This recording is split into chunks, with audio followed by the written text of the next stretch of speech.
Hi, everybody, and welcome to the Daily Tech Show. I'm your host, John Myer. And what are we talking about today? Today, we're discussing remote office or return to the office. Now, recently, I put out a post on social media looking for everybody's feedback. I want to know what you feel. Why is it that you're remote, or why is it that everybody wants to go back to the office? And why are companies, kind of implementing that you're coming back? Now, I completely understand why some companies want to come back to the office. But I think in the last year and a half, where it was okay for workers to be home and get all the work done and trust us that it's okay for them to work from home periodically or 3 to 4 days of the week and come into the office. Now, give you a full backstory. I have been working remote, or let's just say from home, for the last 8 years. Now, I did have an office to go to if I wanted to, but I barely went, and I did travel. So don't get me wrong. I did like getting out of my home office after a while. But, coming back into the office 3 to 4 days a week is not something I'm looking to do. I do love the human interaction. Don't get me wrong. You can have a lot of discussions or walk to somebody's desk, but I don't think companies should be forcing you back after this time. What if during the winter, this escalated and everybody had to return home? Do you realize that a number of people are going to be disgruntled because you're forcing them back to the office? But that's just my opinion. Guess what? I am taking callers, and today joining me right now is Laura McBride. Laura, how are you? Hey, I'm doing great, John. Thanks for inviting me on. Yeah, you know what? When I reached out and you're like, me, we got to do this. Full disclosure, Laura and I worked for the same company, Amazon, AWS, as you like. And I really wanted her opinion. I think, is this the first time that we've had a chance to talk face to face? Yeah, I feel like I know you because we've interacted a lot on social media. But yeah, very cool, John. Very cool. Excited to be here. And similar to you, I've been working remote. Actually, I've been working remote since our youngest was born, and he's 21. So I've had a hybrid environment a lot. Like, it's been mostly remote, but a good bit hybrid. So it's a very interesting topic for me. So this is fun. First, I have to note that you are remote right now because of your background. So if video does cut out, we still have audio. Don't worry about it.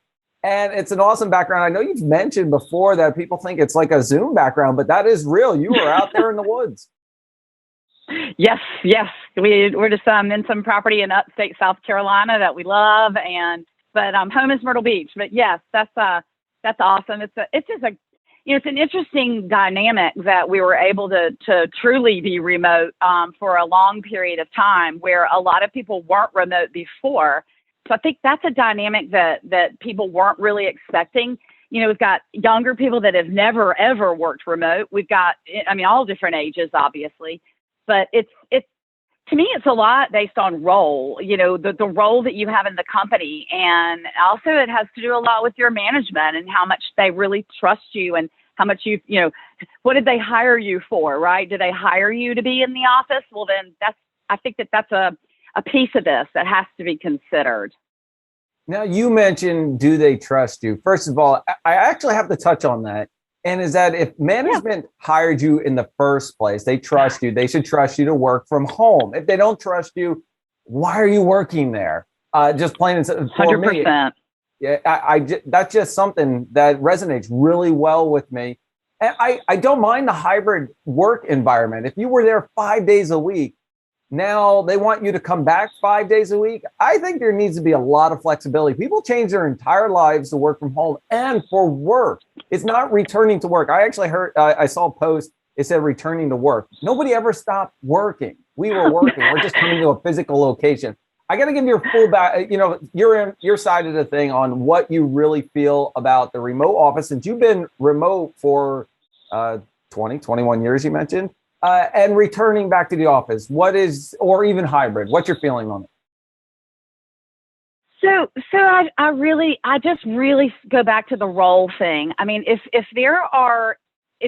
pre-COVID you were hired into a role that was an office role, then and we got forced into going remote, I think that there is an expectation and maybe a little bit of it's okay for the employer to expect a hybrid environment at least. I don't necessarily expect it to be all the way. And I think that it's extremely difficult for people that have children and families. I think that's the area where it's been the most touchy. So I just think putting a piece of, sort of EQ or human emotion into this of being aware of the circumstances that the employee is facing is a big piece of it. But yet it's really a difficult thing, right? Because you can't, if you have 20 people that report to you can't just go, okay, this is your plan, this is your plan, this is your plan, if you're all a team and you're supposed to be working together. So it's, I don't know, it is a bit of a quandary, but I do believe that we as employees need to consider the fact that how were we hired? Like, for instance, John, my title that I am interviewed for with Amazon was virtual. Like legitimately Yep. the title was virtual, right? So that is 100%, pretty much 100% remote. Now, I travel a lot for work. In fact, I'm getting ready to do my first trip post-COVID, or it's whatever, you know what I mean? My first trip is next week. Super excited about that.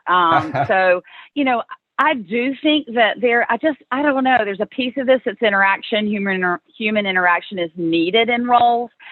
It's needed for training. I know I was hired into a team. Most of them I've never met, and I trained completely remote, 100%.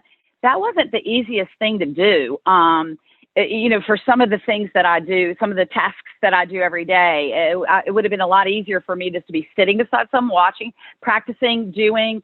So I don't know. There's a lot of dynamics to this. I believe that it's ultimately going to be like 90% hybrid. I really believe that. I don't believe that anyone is going to force like a full-time, all the time, 5 days a week, unless your job is that, I can't imagine that you would work remote and then move back into a 5-day all the time at an office. I agree. Even if they want to try to do it slowly, I think you should kind of recommend 2 days office, maybe 3 days max office, get that flexibility. I actually believe that if you were full-time in the office and you had 20 people and, the human interaction is huge and you were always in the office, everybody should come up with like 1 or 2 days that are a standard that everybody's in the office for those collaborations, for those interactions, then go back to remote, like a Tuesday, Thursday. Now, every day is not going to work for all of people because we have family. We've adapted here in our family. Now, changing our kids' lives because we've been home, then changing them back to go back to work is a lot to ask for from everybody. And I think the flexibility is there. I want to talk to you about a quick stat. Did you know Deloitte is letting everybody work from home? I mean, remote after all of that. I did see that. I have to call that out because that is huge. That is a big company. I think everybody should follow that suit and, allow that remote from home, that flexibility. Because if you can't trust your employees from home, why did you trust them the last year and a half? Exactly. Well, John, I work in the partner org of Amazon, and we are building partnerships, building relationships with these partners that we've never met before. And I tell you, I put myself in their shoes that it's been very difficult for them to build relationships with our sales teams and our other, the other folks with them that they're working, by everything being on video. There's pieces there that I see. But, hey, we can have outdoor lunches. We can do all kinds of things where we get to know each other, and it's working. It's a working environment. Like, we had a lunch. I wasn't able to be remote, or I was remote. They were in person, but everyone's on their computers. We were working together, and it was at an outdoor restaurant. So, I just believe that where there's a will, there's a way, and we can figure this thing out. And that was really cool that Deloitte made that call. I was actually kind of surprised because it is a very large organization. They do a lot of hands-on, teaching and programming and just everything they do. So interesting. So do you feel that it might be a cultural thing? So the company has been established for X number of years. It's not a startup. It's not born in the cloud. It's not a younger one. Do you feel that the company has been well established where they had traditional employees come in 5 days a week? Is going back to this in the office because that was their old mentality and it's something to get past and kind of learn the more remote and, I want to say retaining your top talents. Remote is the way to do it. Virtual. I mean, I'm talking like hybrid. I'm not talking full on remote if you were. Yeah. I do. And I mean, you can't, like, I was just thinking about how taking somebody completely, like from being completely remote to being completely in the office, it's easy for the company to say that, but I think it's also harder for the company to manage a mixture of the two, because it's kind of an HR thing, and it's kind of it's a bit of a management and HR kind of issue where everyone is being affected by it. And I don't know. I just think it's going to be really interesting to watch. I do believe hybrid is going to be the way, and then there'll be also a lot of just remote. So it's a very interesting topic, and a lot of it has to do with just human interaction and like building trust and all the things we just talked about. Now, I definitely agree with you that it's about management and how they see it and where they want their employees to be. I understand if you're in the office. I'm going to assume you're for hybrid if you were already in the office, but I'm also going to assume that you're for the remote work since you've been remote for the last 21 years. I was just trying to shorten the time just a little bit. That's actually a very long time. I'm only 8 years in. I was a traditional 5-day work week in the office type. So I'm going to assume you're remote and hybrid. But now, don't get me wrong. I think that if you like going to the office and you want to go back 5 days a week, go for it. Nobody's shaming you for it. We're just talking about everybody being put in that position to go back full time when they've changed their lives, to be flexible for the company during this time, correct? I think that's exactly right, John. And I mean, I think about people that live in large cities in small apartments with a big family, and they, I work with a lot of these people, and they don't want to be confined to a bedroom that's, this big, and they have to shut the door, and there's just a lot. It's very, like, to me, it's freeing for them to be able to go back to the office, but they've got that option, like it's available to them. And so, yeah, I totally agree with that.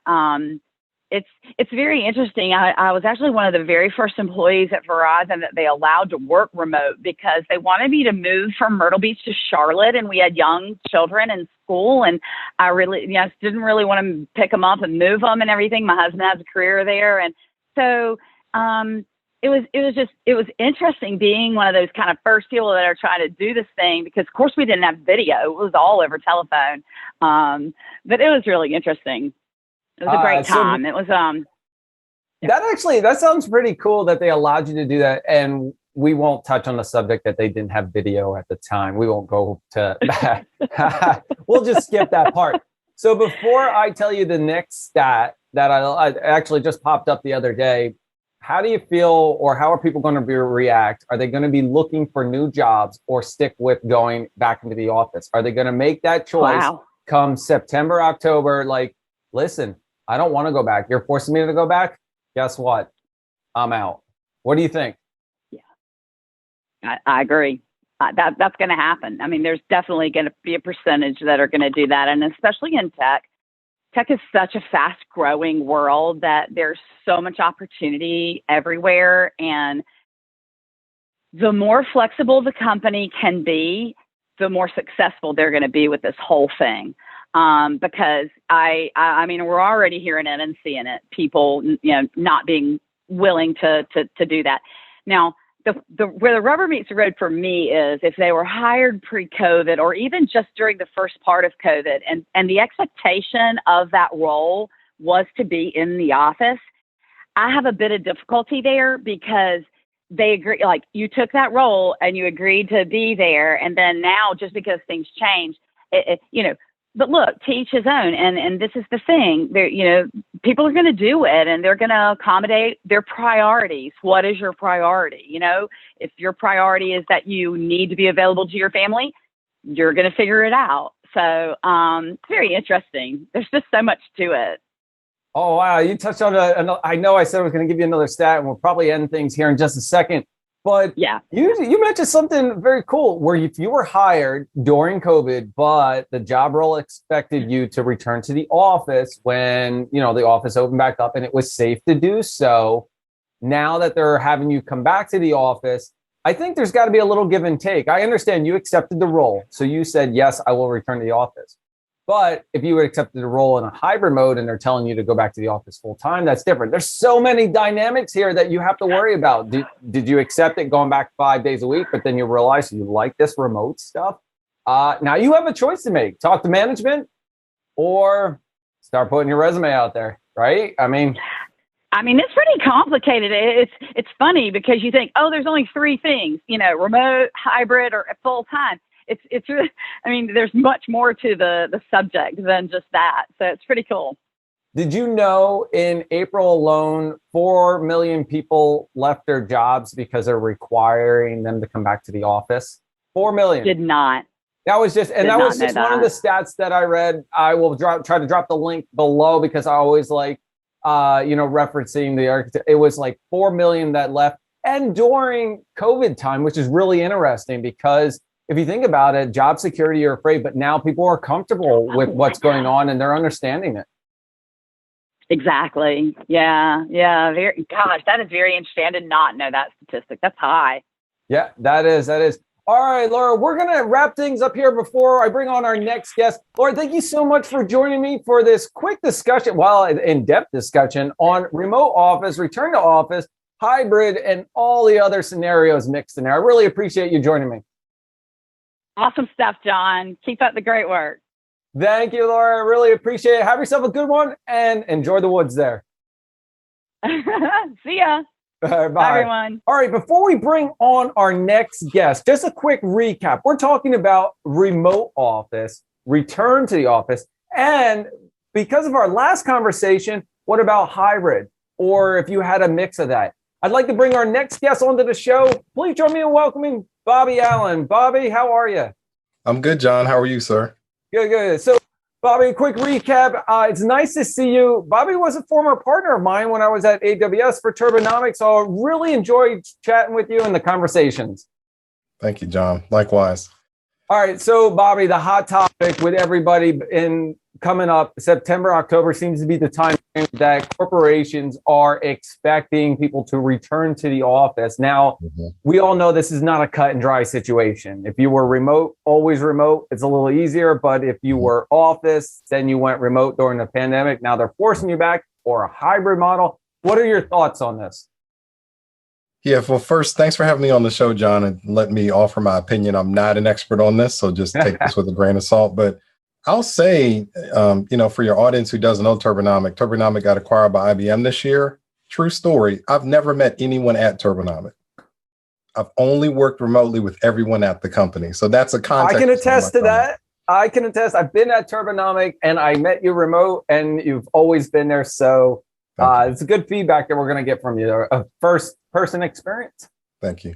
So what I'll say, John, is in my opinion, 2020 and 2021 were the PLC for remote work. We know it works. We know it works because we've been living that. And if you look at profitability, if you look at acquisitions, if you look at integrations and mergers, like all the KPIs are there that this does work. Whether we like it or not, the proof speaks for itself. Now, here's the dilemma that I think we have, though, right? I think a lot of workers are thinking this. I am no longer willing to trade my time for your corporation's money because you're used to me coming into the office, fighting traffic, commuting, nor am I willing to trade my peace for your comfort. I want to be able to put on a load of clothes between meetings. I want to be able to go hug my wife or hug my kids if I get out of a meeting early. And I think the reality, John, is I think that is here to stay. And I think what we're wrestling with is this question, right? Did this work for a while because this was all we had, or will it work long term because this is what we really need? And so I think corporations are thinking about, how do I get my people back to the office? Because they're thinking a lot of times, John, about the real estate. They're thinking about the buildings. We're paying for these buildings. But here's the dilemma, John. As a corporation, you can get what you want and lose what you need. Do I want to fill a building or do I want to lose the people, right? And lose the people who are most valuable? The right person is going to be more effective working in a bathtub with a bad Wi-Fi signal than the right person is sitting at a desk 24/7. And I think that's the dilemma. So if it were me, here's where I land. Corporations should be focused more on what they want you to do and how we measure what's effective than how you get it done. If I need to see you, if I need to have you under my thumb, there's a bigger problem. I'm not defining what success looks like, right? Because I should be allowing you, especially as a fairly senior resource, to decide how do you work most effectively. Let me unpack that a little bit. One of the things that I think we need to key in on, John, is energy. We say, high energy, low energy. That's really not kind of the right question. What kind of energy, what kind of work are we talking about? Is this heads down focus, getting tasks done, which quite honestly, I get better done at home. There's less water cooler talk that way. Now, I can be more collaborative where we're whiteboarding, truth be told, right? But I'm not collaborating, whiteboarding every day, John. So what I think that looks like for a lot of companies to kind of land the plane on my comments is, I think for most people, if we define clearly what needs to be done and how to measure it, they can work very effectively at home. And when you need to collaborate and brainstorm, bring people together once a month, once a quarter to a central location, turn off the phones, close the laptop so people can really be present. I think you can get just as much done with that sort of hybrid environment. Wow. Bobby, your LinkedIn title, cloud therapist, right? Is that, Yes, I think it's very fitting for you because you just unlock and really put things in perspective. Thank you. And I think one of the things you really touch on, the commute. Am I willing to trade this commute for home? 1 hour, 2 hours. By the way, I'm not a commuter. I hated commuting, even 45 minutes. It's a waste of time for me when I can get it. If I got to travel to the office every once in a while or once a week, I'm very happy with that. I have no problem. But I think you mentioned, the water cooler talk. I'd trade the water cooler talk to go up and hug my wife or to play some soccer with my kids for 15 minutes. There's times during lunch where I have 1 hour to feed the kids, and I squeeze in 30 minutes of throwing them in the pool, and we have a bunch of fun in that 1 hour. I would not trade that for anything. And I think people in that perspective now are realizing that, you know what, if I can't work from home or even in the hybrid model, guess what? I'm going to find another job elsewhere. Exactly. I think you're right, John. I think what was happened for so long is we've allowed work to dictate life. Now people are saying, no, life is going to dictate the work for a change, because I've shown you that we can do it. I used to tell colleagues on the road, John, I love all of you all, but my wife is prettier than every one of you here. I'd rather be spending time with her. And I love hugging my wife between meetings and embarrassing my teenage kids because they hate the PDA, right? Yeah. The connection between I love doing that to embarrass them. That's part of the best parts of my job working from home now. But you're right. People don't want to go back, John. They've had a taste of what it looks like to have their time back. And what I think has been realized by everybody, we focus on stewarding and managing our money, which we can get more of. We need to be focused more on stewarding and managing our time, which we can't make any more of. I think that's very valuable. That's so if you don't realize, every Wednesday, Bobby puts out thoughts, right? Wednesday thoughts, is it? Wednesday wisdom and Thursday thoughts. Yes, Wednesday wisdom and Thursday thoughts. I advise you to follow Bobby on LinkedIn. They're very interesting, some of his thoughts that he shares. And I'm glad you're joining me here on the show and talking a little bit about it. I feel like a radio talk show host. And the next caller is, and I'm always ready. But I really find that valuable because I'm no longer commuting. Go down to my office. I'm down in my office at 7 o'clock. When I was going into the office, I was there by 8:30. I'm already, and I'm able to get a workout in. I'm able to do all these extra things, go upstairs, like you said, throw a load of laundry in, do a little bit of cleaning, 5-10 minutes. I'm back down in my office. Did you know that I saw two pies presented, the work from home and the return to work type of work. And the one from home, it was work almost 100% of the time. I think it was 10% maybe sliced out for those extra things where you're allowed to do, like, talk to the wife, chat about work. And the other one was chat, get to work, commuting. The other was talk to people, surf the web, everything else. And it was 25% of the pie was actually working at work. The rest was spent in meetings, chatting, and not getting most productive stuff done. Agreed. Would you agree? I totally agree with that. The percentages may vary a little bit from person to person, but for the most part, yes, you have fewer distractions at home. And I think, fewer kind of spontaneous, hey, what did you do this weekend type conversations when you're in the middle of doing something that requires deep focus. The industry talks about all the time, context switching.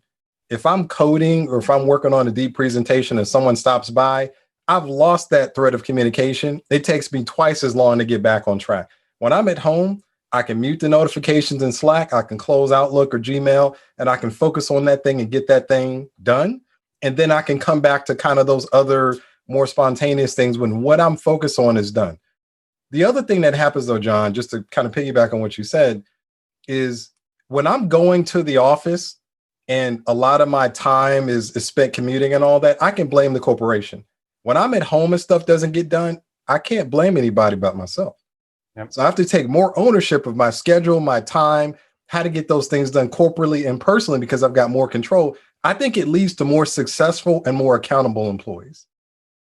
You actually jumped on that, and we talked about this before. So before you joined, I had Laura McBride from AWS join and give her perspective. There's a couple of things that she talked about, and we talked after the call that I want to share. The first thing that she mentioned in the beginning of the conversation was trust and trust your employees. But going with that, I have to ask you the question of trusted employees, but also other countries are testing those 4-day work weeks of only 8 hours, not 4 10-hour days, 36 hours of getting things done. And I think they go together hand in hand, trust and allowing those 36 hours. Can you give me your perspective on it?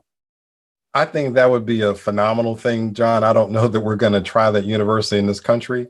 Again, most people that are very driven are still going to do something for 5 days. Personally, if I had a 4-day work week, that 5th day is going to be a lot towards enrichment, research, trying things out, tinkering, doing things in my virtual lab, trying stuff out in the cloud account.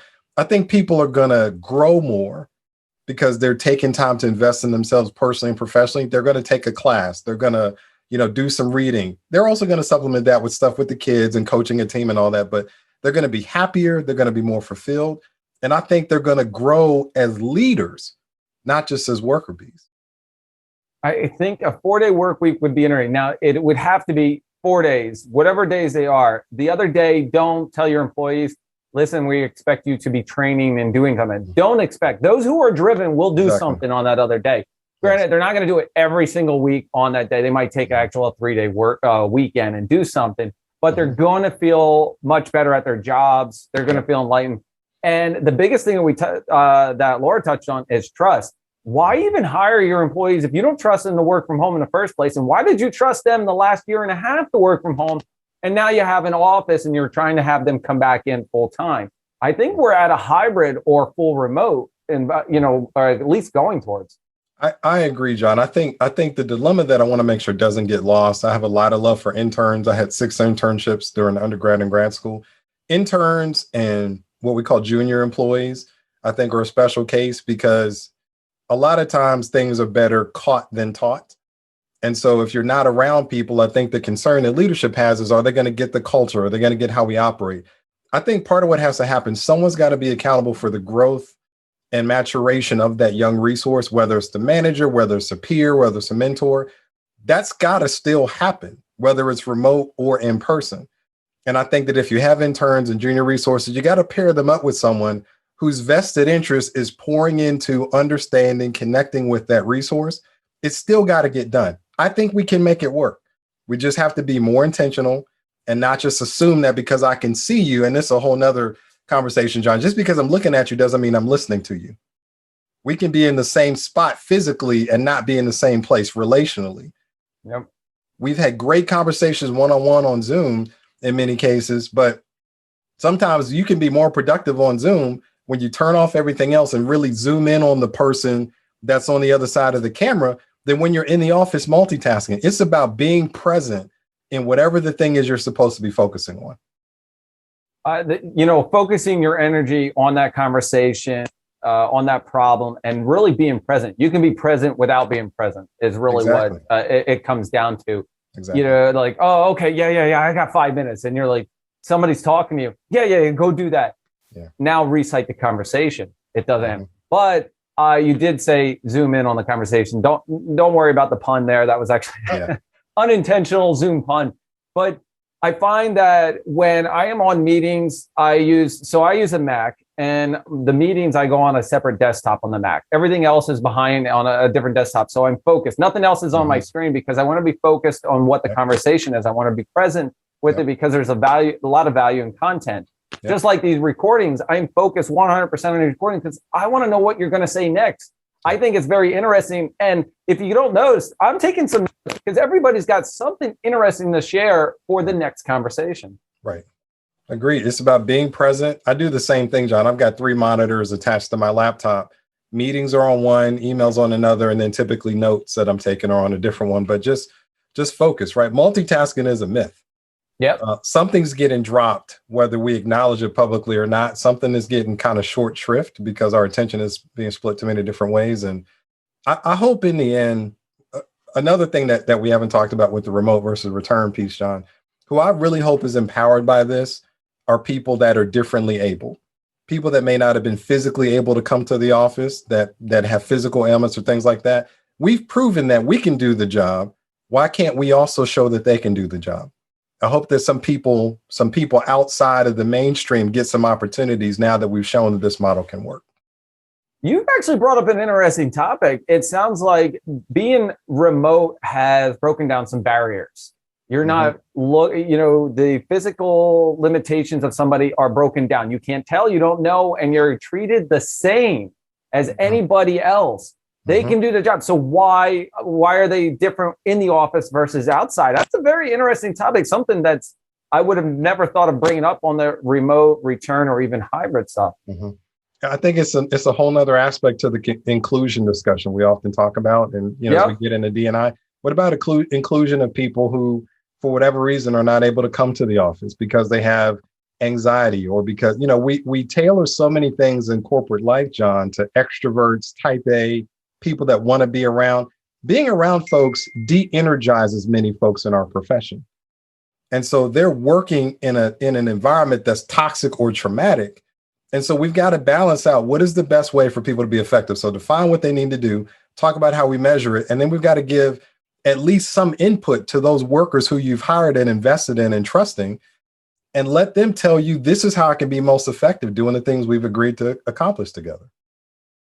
You actually touched another point. Steve Jobs mentioned a quote, "We don't hire smart people to tell them what to do. We hire them to tell us what to do." And that's exactly what is happening here in the last year and a half, is that all these people that are remote now are starting to, incorporate the home life and love it and enjoy it. They've actually grown during this time, the challenging time. We've grown.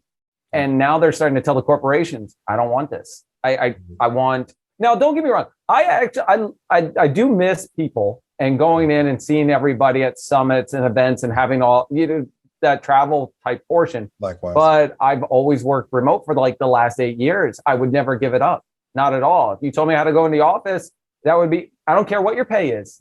I'm good. I'm staying home. John, I think I can agree and just align so much with what you said. I think one thing people miss a lot is it is impossible for you to like your job when your spouse hates your job. Yep. And some of our spouses have not liked our jobs because of the commute. It's I grew up in the DC area. It's common for people to drive an hour and a half each way to work. 2 or 3 hours of your life every day is gone in the car. And if it's bad weather, it may take you 3 hours to get home. Or traffic. And DC exactly. Ain't a good place. Right. So the thing is, you're right. Like, people are getting back more of their life. I think they're more energized. They're more present at home. They're less stressed out. I think they're able to decide, if I had a white piece of paper and could decide how to work most effectively, what would I do differently? Would I work out more?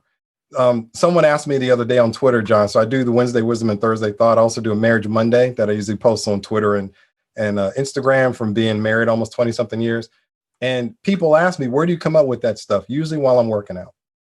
I'm right there with you, Bobby. So my workout schedule obviously has changed during this. Kids home during the summer. So my wife is at work on Tuesdays, Thursdays, and Fridays.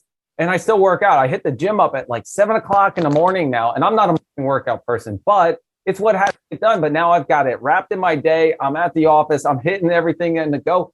And during that time, I actually have the best creative ideas. Absolutely. At the gym or taking the dog for a walk in the morning. I'm like, oh my God, I get back. I got to write this down. A 15-minute walk.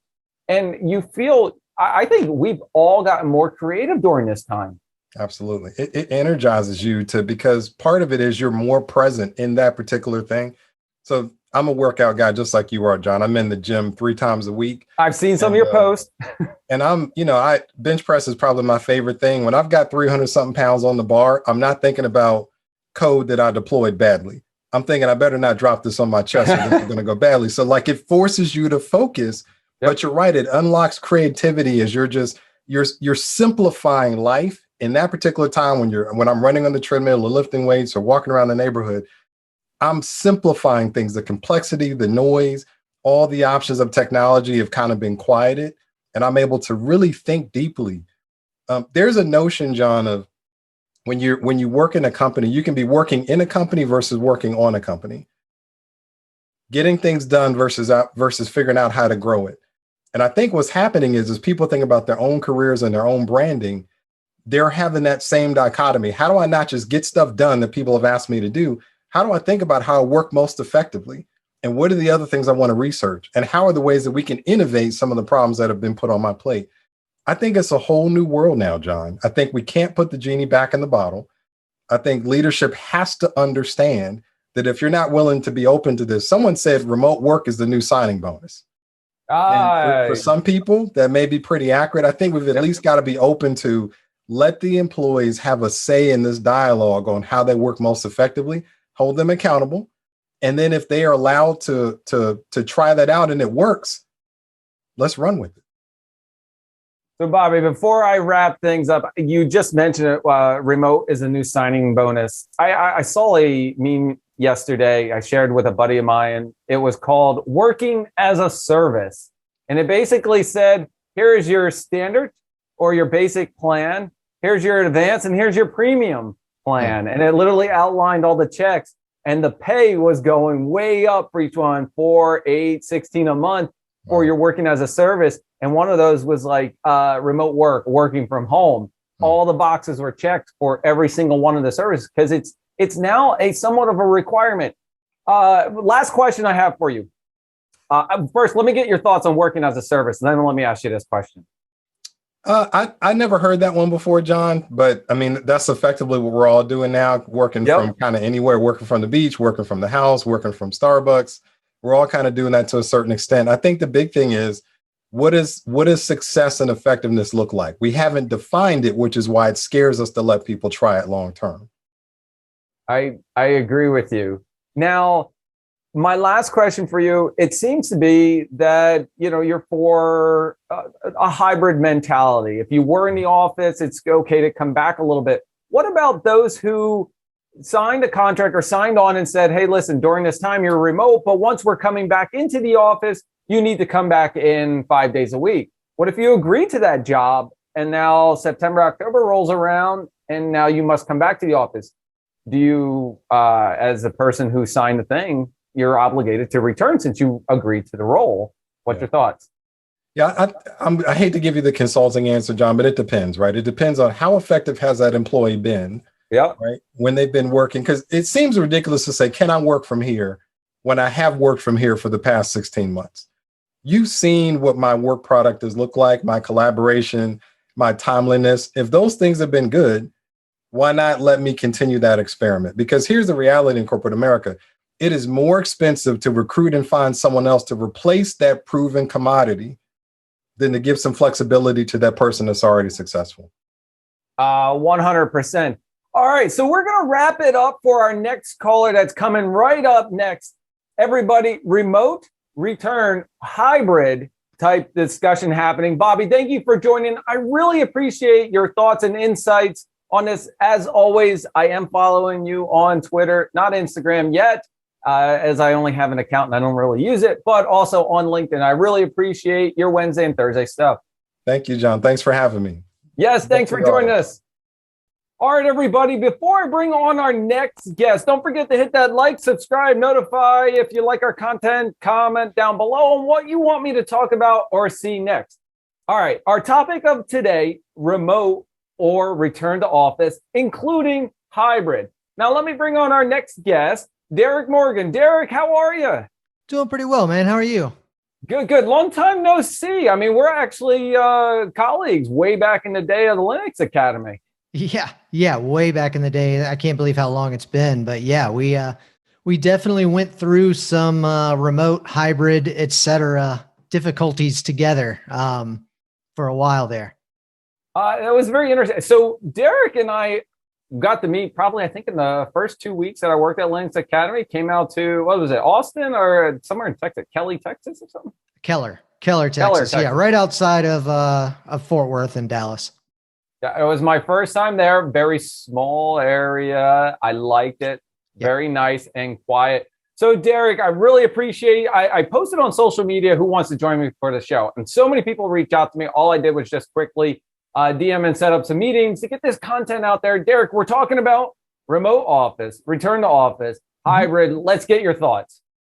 I mean, it's, I think what people need to do is stop preaching this stuff. I mean, I think all companies need to understand that you need to be able to accept all of it. We've had, especially, Linux Academy, allegedly, we had issues where, sometimes getting the face time you need is very, very difficult. And some managers just aren't geared for this remote work. They don't provide the platform needed to get things done to people who are communicating via Slack or Zoom or whatever like that. And it gets to the point where, you might have a very crucial idea or something you need to get across, and your Slack just sits there on red forever. And sometimes just walking up and tapping a manager on the shoulder is going to get more things done.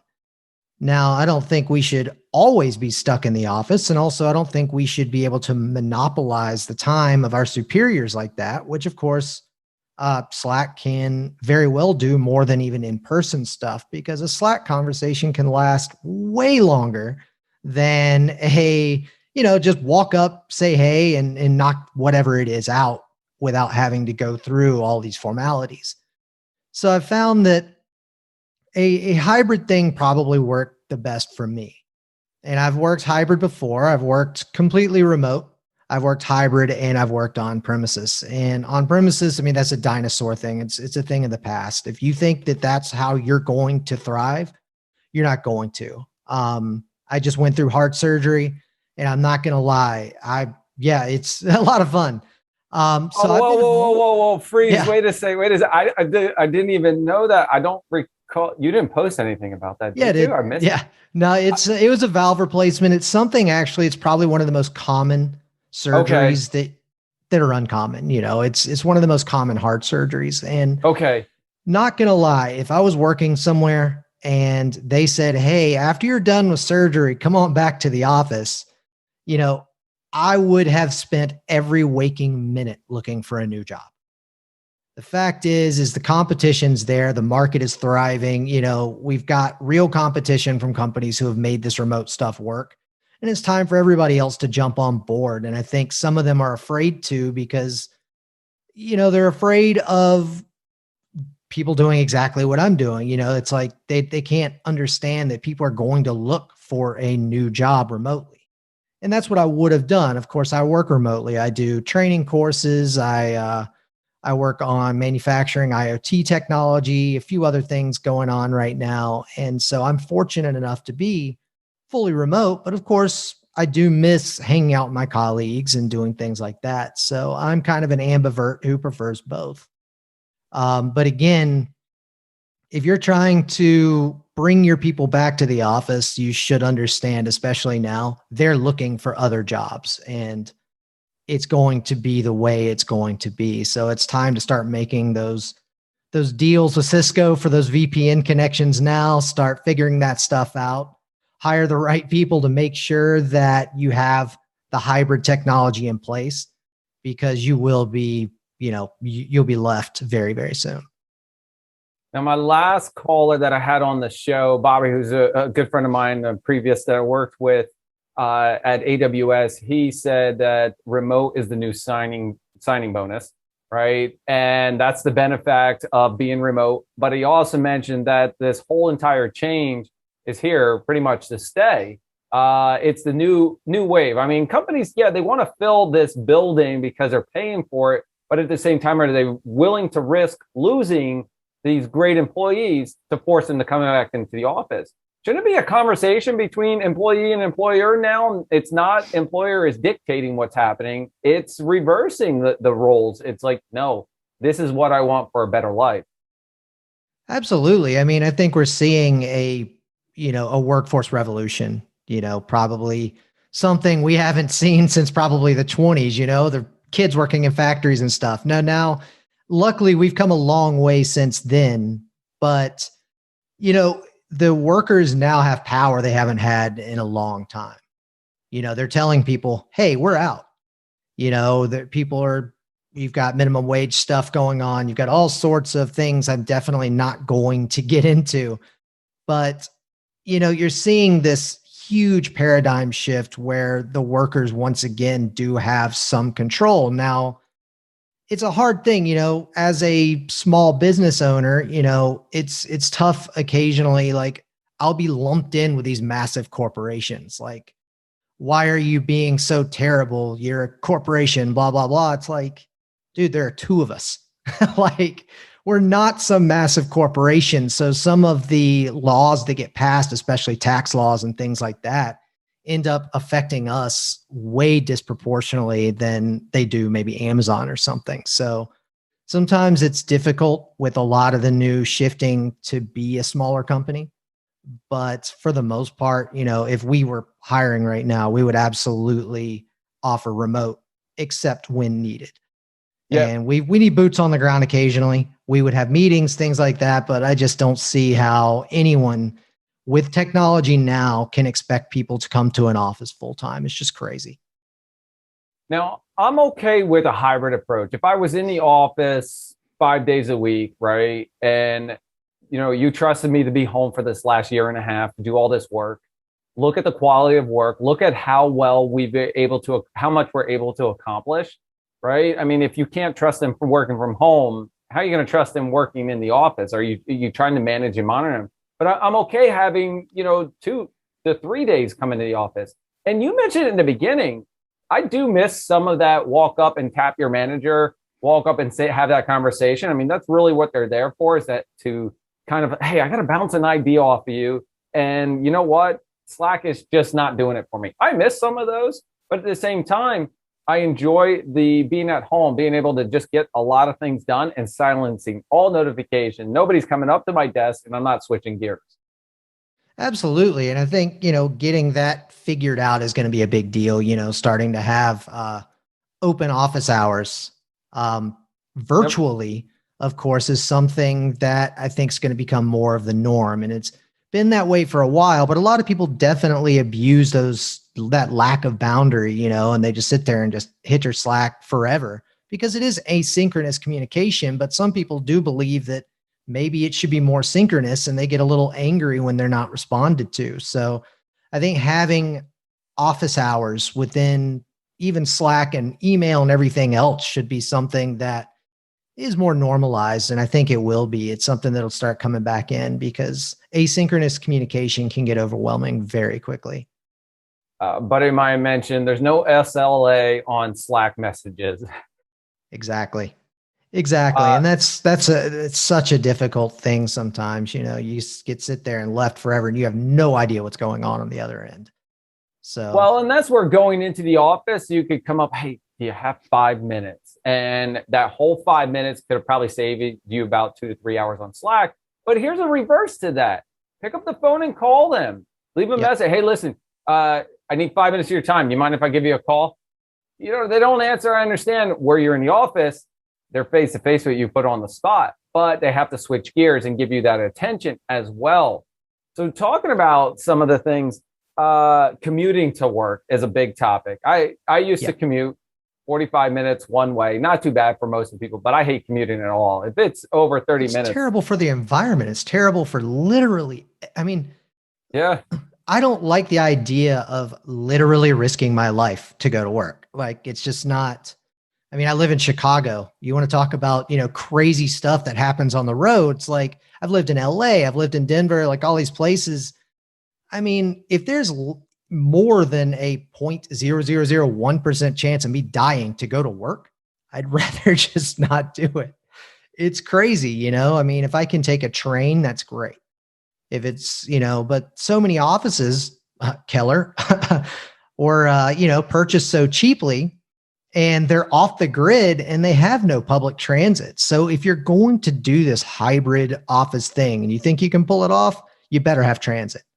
And it better be somewhere people want to go. Yep. And I'm sure, and WeWork's not paying me to say that, but I'm sure they probably would if I'd say it again. But yeah, you definitely want to make sure that your office is somewhere people actually enjoy going. Don't bring them out the middle of the woods. There's a company I know that used to do badge checks. Their office was way in the middle of Colorado, way out of the way for everybody, traffic everywhere, no train. And then on top of that, there was a blizzard. So they told them to literally stay in hotels the night before so that they get to work on time. That dinosaur thinking's got to go. I've actually had a couple of those companies be like, hey, listen, we're staying overnight before the storm to get work. And even in retail, I'm like, what? Close the shop, close it down. I mean, what are you guys doing? And you, that's kind of interesting. There's a flip side to the corporation portion of it. What about those companies that have been well established? I mean, you think about it, they've been there 50, 100 years, whatever, and they're so used to having people come into the office. This last year and a half was a huge culture change for them. And those have been working there for 10, 15, 20 years. They're so used to going in there. Granted, allow it, let them come to work 5 days a week, but give everybody an option. What are your thoughts? Well, I think part of the reason a lot of that will never die is there are a lot of people whose job basically depends on being seen by their boss. You know, there's some middle management out there. There's a lot of people sliding by doing literally nothing, but because they're there every day, they base their entire life on, you know, their entire employment on being to work on time and then possibly managing 5 or 10 people who don't actually need that much management. So I think you're probably getting some pushback throughout the ranks, you know, all over, because people basically, again, their whole identity is based on showing up to work. And that's how they get paid. And they really don't know if they do anything productive otherwise. Oh my God. I didn't even think of that. Now, I want to give everybody a quick thing. Remote is not for everybody. Obviously, there's jobs that require our frontline workers who have been doing an excellent job. Thank you so much for being there. We appreciate you going to work every day. We're not talking about those. We're not singling out. Every case is different and unique in a way. As mentioned before, it's not as simple as remote, return to the office, or hybrid. It's also, can I? What kind of limitations do I have to make it? Maybe I have my kids with me and I can't go into the office, but I'm multitasking throughout the day I have 4 hours of meetings. After that, I have a 30-minute break where I want to go and interact with my kids and my family, make sure things are getting done. My lunch hours are completely busy and swamped for me. So every case is different, but we're just talking about those that are forcing people to come back to work that were totally fine with them being remote for the last year and a half. Now it's a flip side. You want to give the employee actually has that power and that control because they're looking at their job and they're like, you want to force me back? All right, I'll be looking online. Absolutely. Yep. And again, I work with manufacturers. We do industrial automation. You're seeing a lot of this stuff automated and managers are starting to control stuff from remote also. So, definitely a field for everyone to start looking into because it's getting absolutely enormous. And again, just trying to find ways to keep people away from dangerous machines, I think is a great thing to strive for. But of course, it becomes very difficult to bridge that gap. And where we are right now, some of those people do definitely feel disenfranchised, kind of like I said, where we're all working from home and they're not. So I think that's another barrier. Just the whole fairness aspect is something that I think a lot of people that's a very good one. How do we do this fair? It's not going to be you're not going to have one policy that fits all. Fair, those who have to be in the shop. But maybe there's some extra things you can do. We were talking about in the last session, what about a 4-day work week? And I'm talking 4-day, 8-hour shifts of having 36 hours for those who might not be able to actually work from home. But you gave them 4 extra hours back and they have a better quality of life. Maybe they might be spending that time studying everything. Maybe that's a flip side for those who are required to go to work and those who can't work remote. Maybe we do a little bit of benefit for them. What's your thought? I mean, that would be huge. And sometimes I I might get slammed a little bit by some of the manufacturing management out there. But, I'm part of the whole automation revolution. We are building actual systems that automate machines, and they were able to shave a day off at the factory. Now, typically speaking, they end up just shaving employees and keep the factory going for those extra days. But I think there's a fine line here that we're missing, and I mean, like, I love capitalism for the most part, but there are definitely some very, very grimy sides to it. And this is one of them. I think that the ability, eventually workers are going to continue gaining more power, and I hope they do. And in this situation with manufacturing, especially, I'm seeing, all of these plants be able to shave so much work. If they can just cut down a day and spread these workers out, that's going to help a lot. And of course, Bill Gates has proposed, and several other people have proposed, taxes on these robots that are automating things. And I got to say, as far as basic income goes, and as far as taxing these robots, I'm for it. There's no way the taxes on that robot are going to cost more than a single employee, because, people are going to fight back until it doesn't. So you're going to still save a ton of money with these robots. And so if we can throw that into a universal basic income, shave everybody off a day, that'd be awesome. I would love it. Even if it's a hybrid thing, we give them partial, like now we give people partial unemployment, but instead of having that negative connotation of partial unemployment, it's just a partial income. Yeah. So basically, we take those taxes, we use those to subsidize the workers that can't come in, or the workers that work 4 days a week instead of 5. We subsidize that 5th day. I'm 100% okay with that. If these factories were, paid enough taxes on these robots and automation things to subsidize 1 day of employee work, let those employees stay home, that would be awesome. And I think that would improve everything substantially. That would definitely improve it. So, Derek, before I wrap things up, I want you to give a plug in. You're a course content creator. I know I see all your stuff. Go ahead, drop a line here. What kind of content you're creating? I'll share everybody a link in the description, or I'll also tag Derek in it, because being a content creator, I like to share other people's stuff. Yeah. So, I mean, my, the main course right now that I'd say everybody loves is the More Than Certified in Terraform course. And it's not necessarily for passing the exam, although you will.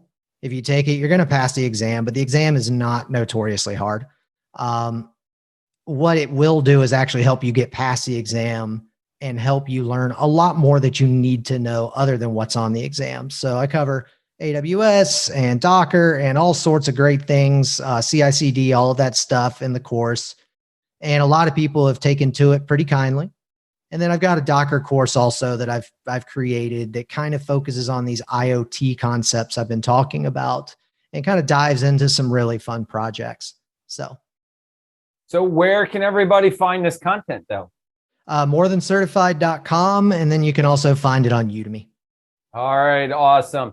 So everybody, before I bring on our next caller, don't forget, if you like the content, hit like, subscribe, notify, comment, the whole spiel. Derek, thank you so much for joining me on the show. I really appreciate it, and your insights on everything. Yeah, man. Thanks a lot, John. It's a really good time. Yeah, great catching up with you. You too. All right, everybody. My next guest is actually a colleague of mine that worked at AWS, and we've stayed in touch since then. I reached out social media, and he jumped right in there. I'd like to bring on Liyang's son, Liyang. Thank you, John. Thank you very much for the intro. Yeah, when you reached out to me via social media, I couldn't wait for the opportunity, because knowing you and having worked with you before and seeing your work with some of the VPs and other senior leaders at AWS, I knew you're a fantastic vlogger and a great YouTuber, as I call it. So this is going to get both of us great exposure and great experience in talking about some of the leading challenges that CEOs and senior leaders face. So, but first, before I dive in, a little bit about myself. My name is Liyang's son, like John mentioned. I am the CEO and founder of Sun Creative Services. And my company was founded. Oh, should I drop the link in the window? You know what? I'll take care of the link. Don't worry about it. Perfect. I'll drop the link in the description below. Just pass it to me. Keep introducing yourself, man. All right. Thank you very much. I knew you would take care of everything. I mean, the customer obsession, it was a thing that, I was drilled into us at AWS, and I'm glad to see that you still have that piece. Well, anyways, I'm the founder and CEO of Sun Creative Services. We were founded in 2020, and I really founded it to be able to help our customers or clients be able to and get their arms around the massive amounts of data that's just being thrown at people left and right. In my previous experience, I've seen that a lot of different companies, and I've been through several of them, including AWS and Fannie Mae, and a lot of the government organizations have just spent massive amounts of time just trying to figure out what are the data that they needed to do in order to do their job. And so my organization helps create actionable and strategic and innovative solutions to help them promote and reduce the amount of time they need to spend on managing their data, and allowing them time to spend on their mission and making sure that they can turn their data from a liability into an asset to be able to increase transparency, accountability, sustainability, you name it. Again, for more, John will have that in the link. I won't go into details, but we're going to talk about the most important thing right now on people's minds. And I won't steal John's thunder, so I'll turn it back to him to introduce them. Oh, Liyang, you're doing great, man. I'm just going to sit back here and allow you to run. No, you're too kind. You're too kind. That was it. So, Liyang, you're kind of driving a little bit of my questions that I'm thinking about going along. You deal with, those public sectors and the public government. How are they handling this remote versus return versus hybrid? I mean, everybody, even the government, allowed people to work from home last year in a capacity. Now, they kind of want people to come back to the office. I don't think it's that simple. I think it's a conversation. What are you seeing out there, and what do you feel? First of all, let me talk about the private sector, because that's getting a lot of the presses. You've seen Google, you've seen Apple, you've seen Amazon making public statements about what people should be doing. And then you see a lot of them mess up, for using a kinder word than the F-bomb. And you see a lot of companies paying the price for it, because people are leaving. Right now, in fact, is the great resignation period, as you've seen from a lot of different places. Mm-hmm. People are just, now that we've gone through COVID for a little bit, and there's light at the end of the tunnel, where we've gone to the end of the tunnel, where, well, the Delta strain is coming up, but let's not worry about that right now. People are vaccinated, people are healthy. People are saying, well, gosh, I've been with my company for the past year or so, just because it's been too scared. I'm frozen stiff. I can't move anywhere. But now that I'm free, I'm able to look around. And, gosh, there's a lot of people like me looking for jobs, looking for a better chance. And so a lot of people are thinking, a lot of companies, rather, I've seen in the private sector are saying, we need people back. People need to be butts in seats right now to do work. They can't get work done by themselves, even though they demonstrated they could do it, effectively, efficiently through COVID. But they need to be in the office, is what employers are saying. You've seen that in financial services, JP Morgan Chase, Goldman Sachs. They are the first ones to call people back in the office, or attempt to at least. And then you have Google and Amazon and Apple making the similar cases where they're saying people need to come back into the office to work, because you just can't get that innovation without being in the office and talking to each other through water coolers. I mean, in the case of Apple, they spend billions of dollars on their campus in the big spaceship that won't be taking off, but they need to get people inside of it to take off with their minds, right? So all that money just goes somewhere, or otherwise the shareholders will be like, what the hell are you guys doing? So all that's to say is the private sector has a lot of press is being generated by people in the big companies saying employees need to come back to work. But there are also equally effective policies that private sector industry employers are making, such as Twitter, such as Reddit. We're saying people can work remotely for indefinitely. You can work however long you want. Well, I don't care. Deloitte did that. Right? Deloitte did that too. You're all. Yep, absolutely. And you know this more than I do, probably, since you're all over this. Since you're the leading person to research this stuff. On the public sector front, in industries, at least in the agencies that I've worked with, which are Fannie Mae, which is kind of a quasi financial services organization, and NOAA, FDA, and some of the healthcare, human services industries, or agencies rather, they're taking a little bit more cautious approach to this. They have many years of history, and they also know that their employees are the most important assets, and they have a history of being family oriented, as you can see. And I'm not sure if the previous administration was that way, but certainly with the new administration in terms of Harris and Biden, they're focusing on how do we take care of the middle class, how do we take care of the families, and you see that translated into the agencies. Fannie Mae itself is taking a recommendation approach of, if you can come into the office, great, but we're not going to force you. So work it out with your people managers. But really, the important thing is make sure you're comfortable. We want to take care of you. We want to take care of our employees first and foremost. A lot of the agencies also doing the similar things where people are not even talking about coming back to the office yet, except for maybe some of the senior folks who should be coming back. Otherwise, they're saying, well, gosh, just go ahead and work remotely. We don't want to worry about having to vaccinate and sanitize everything. That's just a ton of efforts. Some of the offices are even talking about consolidating their footprint from different campuses, because now is a great time to think about how do we save taxpayer money right now, because before everybody had a desk and office and cubicle and whatnot, but now there may not be a way to do that. So how can we think about better ways of utilizing space? And I know the private sector is probably thinking the same way, but I know for a fact a lot of public sector agencies are thinking that way in terms of how can we consolidate our offices and maybe shut down some of the satellite offices and have a good way to bring back people to work in the office while at the same time maintaining this perk that's not going to go away. Well, it's probably going to be with us indefinitely, which is people have a right to work remotely should they choose to. All right, Liyang, you've given me so much information there. I don't even know where to start because, you mentioned about the government and Fannie Mae and everybody and saying, we want you to take your time coming back. And I don't think that's the perception that people have out there. They're thinking, government, you need to be in your seat. You need to come to work. That's actually very interesting to hear. And I find it very family oriented. So I'm really impressed that that's what's happening. And the private sector is actually the ones that are forcing people to come back. You mentioned Apple and their spaceship that won't take off soon. I think they need to talk to Richard Branson about that. Maybe he can make it happen. So congrats to him. But yeah, he flew up there. I mean, the 11th, that was great. I mean, he sent a message to dreamers out there everywhere, right? If he can do this, anybody can dream about anything. Yeah.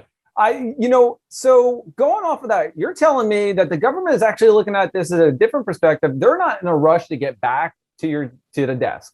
That's correct. Where the private sector is like, we can't innovate. But did you know that 2020 was the year of innovation? That's right. It is. I mean, that's how my company got started. Exactly. So I count that. Got 20. But then, also that you also said that this year is, or the last couple of months is the year of resignation. And that is true and happening. There are so many opportunities out there. People are now not afraid to go and seek out that. There's a huge amount of compensation. And when we say compensation, we're not talking dollar amounts. The compensation that we're talking about is, can you work from home? Can you work remote? Can you work anywhere? That is actually the number one. People are starting to look at their health, the time that they commute, the time that they're in the office, talking to people and actually getting work done versus not getting work done, the time that they're in meetings versus being present in meetings. I mean, this is huge. It is definitely a cause for celebration. Definitely a cause for celebration, because this is kind of stuff that we've only dreamed about back before COVID happened, of how can we have a better work-life balance, right? We were talking about work-life balance before. How can we balance work? Because we know coming to work, we're probably a different person.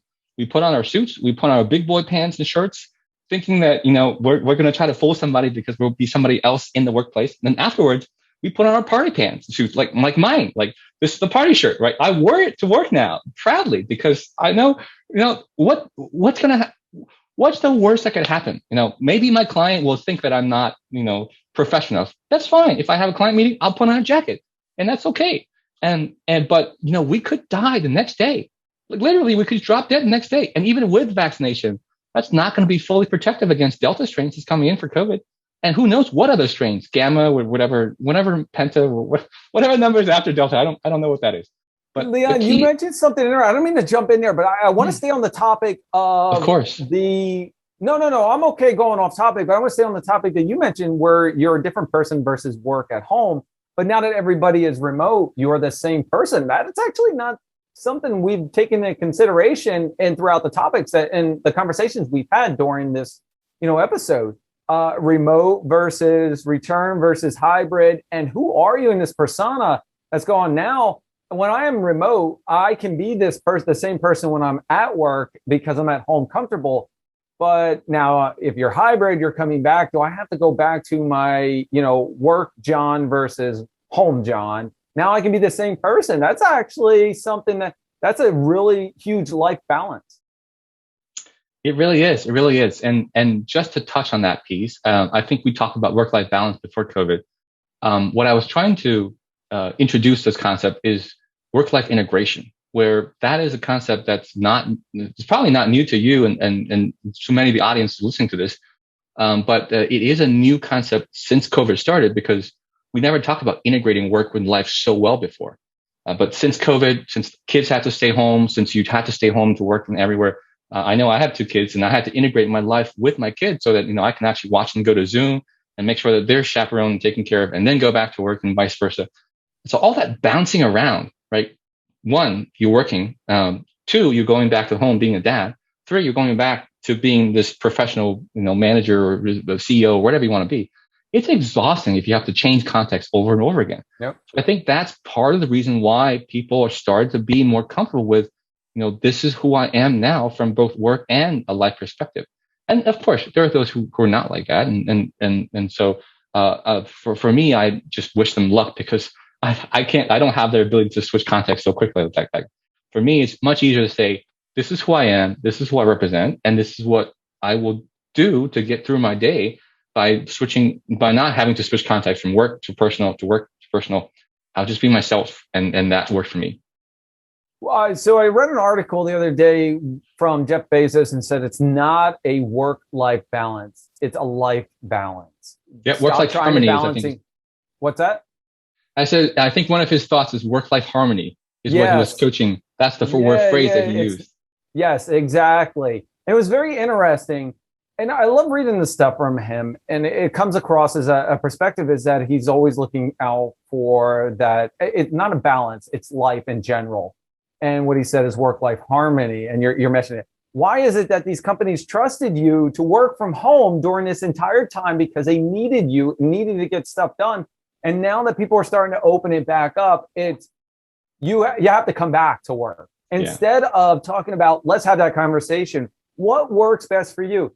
I think this is a time where now it's employees are making the decision. Guess what? That's right. If you don't let me work from home, then I am not working. I'm sorry. Here's my resignation. People are going to decide that. Now, it's not a dictatorship where they say, I will work from home all the time. It's a balance between the two, employee and employer. What works best for both of you in order to have that? There are managers and people who love coming to the office. Let them come in there 5 days. That doesn't work for you. It's a new day. It's a new day.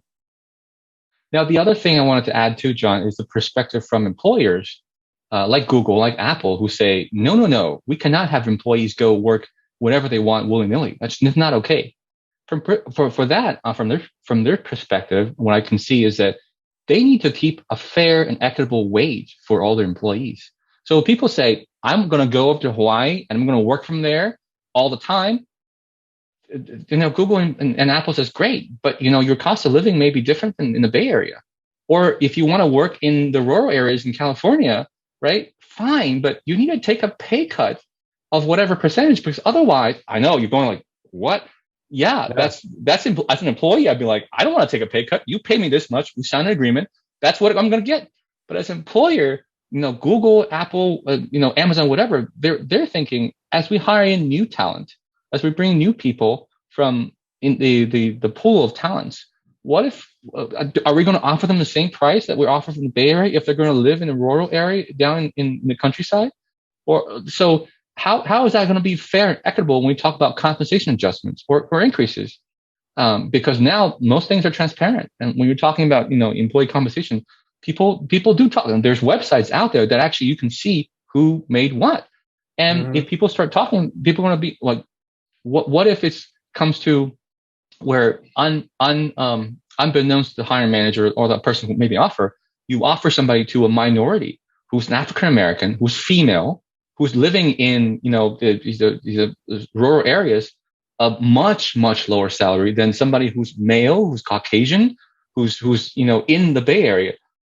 And if they find out a lot of these things happening, it could be a lawsuit happening for the company. So fair, equitable wage, and legally, the companies should probably have to think about these kind of stuff before they just go and say, everybody can work from anywhere. You get the same treatment, you get the same salary band cost, you're going to get the same promotion piece. So lots of challenging things to think about from a big employer perspective too. I know there's a lot to go into it. So, when I first got hired at AWS, I was going to be New York, right? Mm-hmm. But then he's like, I live in Pennsylvania. And I was like, I'm only going to travel to the office a little bit. I was going to be virtual. Well, they labeled me as virtual PA because they would have to give me a salary raise just to cover the taxes of New York. So I know there's so much going into to the equal pay, but I think everybody, you could just make everything equal. It doesn't matter who you are, what you are. That's right. I mean, obviously you're a manager, you make more than your employees. I understand that whole aspect, but it should just be equal and easy, because there might be times that I want to go take a 2-week vacation and I want to go out to Hawaii, right? Or you know what? I'm moving over to France for a month and I'm just going to start working from there. Do I have to now get a PO box just so that way you can make sure that you bill me for Pennsylvania, or I move my location? It is just too much. But I think the whole return to office and the remote and the hybrid aspect of it, we've generated so much conversation here and so many interesting back and forth.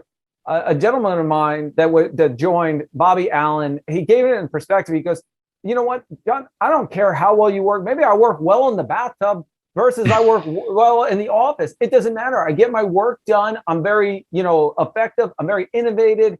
And, there are times you want to go in and you want to have that face-to-face. And that's where the hybrid model. I think those who are used to going to the office 5 days a week are okay going back to a hybrid.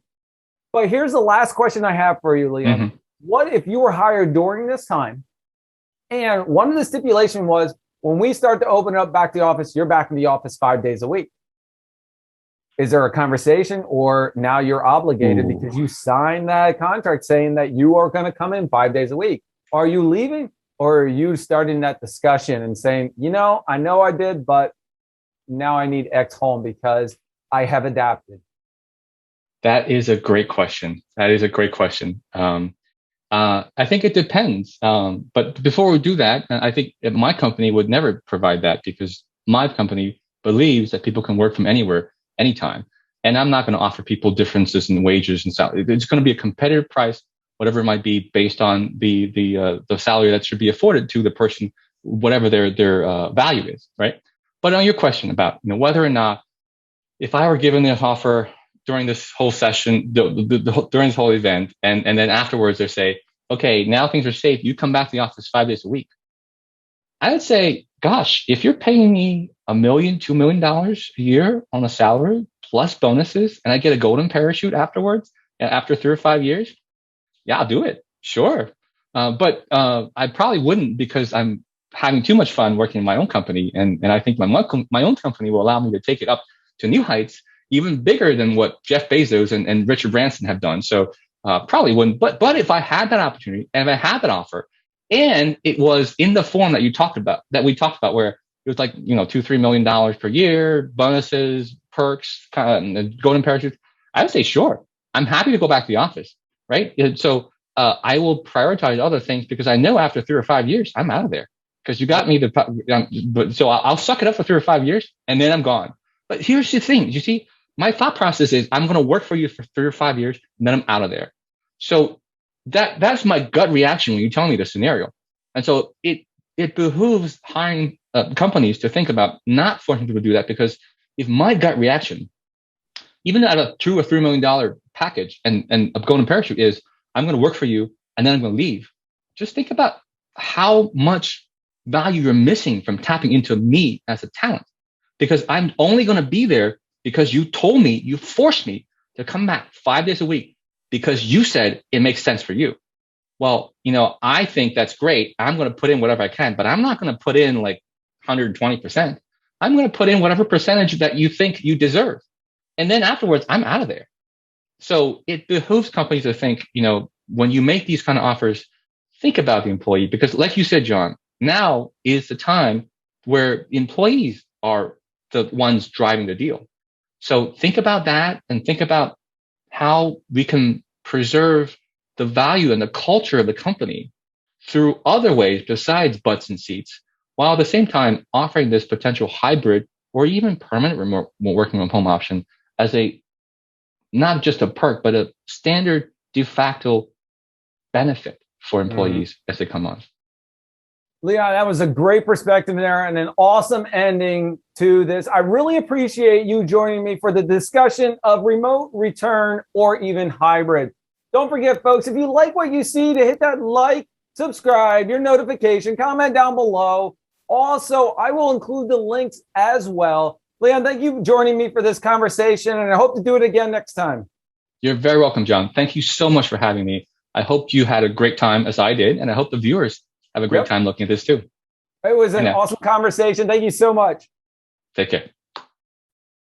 Well, folks, that's it for remote, return, or hybrid. I'd like to thank all our guests who joined the show. I hope you really enjoyed everything that we put on and all the guest speakers on their input on what they thought remote, return, or even hybrid would look like. Don't forget to hit that like, subscribe, and the notification for our next one for the Daily Tech Show. Until next time.